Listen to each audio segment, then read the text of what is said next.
بعض مسلمان بڑے فخر سے کہتے نظر آتے ہیں کہ دیکھیں انڈین فلم انڈسٹری میں مسلمانوں کا کتنا کنٹریبیوشن ہے۔ کبھی آپ نے دیکھا ہے کہ کتنے بڑے بڑے ایکٹرز مسلمان ہیں، کتنے گانے والے مسلمان ہیں، کتنے لکھنے والے مسلمان ہیں؟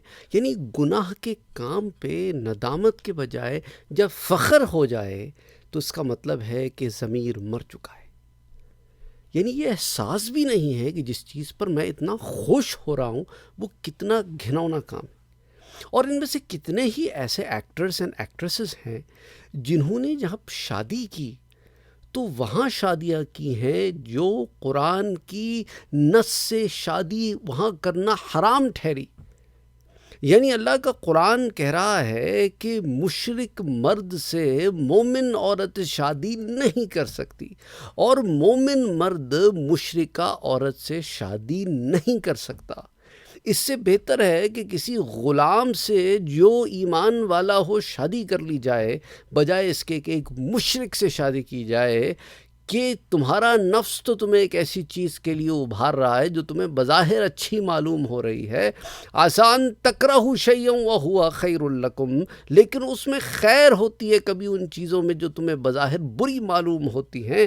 آسان تحبوا شیئا وہو شر لکم، اور بعض چیزیں جن کو کرنے میں تمہارا بڑا دل ہوتا ہے اور اس میں تمہارے لیے شر ہوتا ہے، اور بعض چیزیں جو تم نہیں کرنا چاہتے ان میں تمہارے لیے خیر ہوتی ہے۔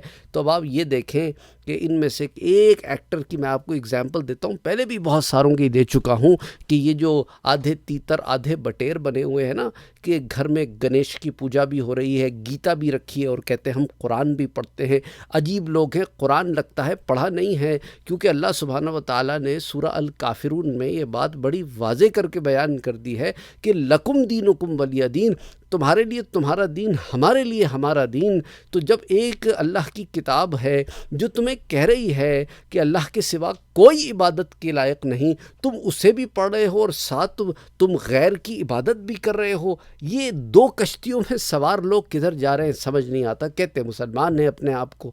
ان لوگوں کا المیہ کیا ہے؟ یہ ایک انڈیا کا ہی ایکٹر ہے ارشد وارثی، اس سے حج کے متعلق پوچھا گیا تو دیکھیے کیا کہتا ہے، اور یہ ویڈیو دیکھنے کے بعد فیصلہ آپ کیجئے کہ یہ سارے کے سارے آگے پیچھے انہی ذہنیت کے مالک ہیں۔ فیصلہ آپ کے ہاتھ میں ہے کہ ایسے لوگوں کی آپ پیروی کرنا چاہتے ہیں، یا ان کی پیروی کرنا چاہتے ہیں جن کی پیروی کرنے کا اللہ اور اس کے رسول نے حکم دیا ہے۔ کیا آپ اس قسم کے لوگوں کو اپنا رول ماڈل بناتے ہیں، یا رول ماڈل اس چیز کو بناتے ہیں جو اللہ اور اس کے رسول نے کہا ہے کہ یہ رول ماڈل ہے؟ بہرحال ویڈیو دیکھیے اور کامنٹ سیکشن میں اپنی رائے کا اظہار ضرور کیجئے گا۔ کچھ لوگوں کو میری باتیں بری بھی لگیں گی، لیکن میں آپ کے سامنے وہی رکھ رہا ہوں جو نظر آ رہا ہے۔ السلام علیکم۔ آپ کو حج کرنے کا من ہے کبھی؟ No. کبھی just as a place to visit, not very religiously؟ I'm not a religious person. وہ تو دکھ رہا ہے۔ No.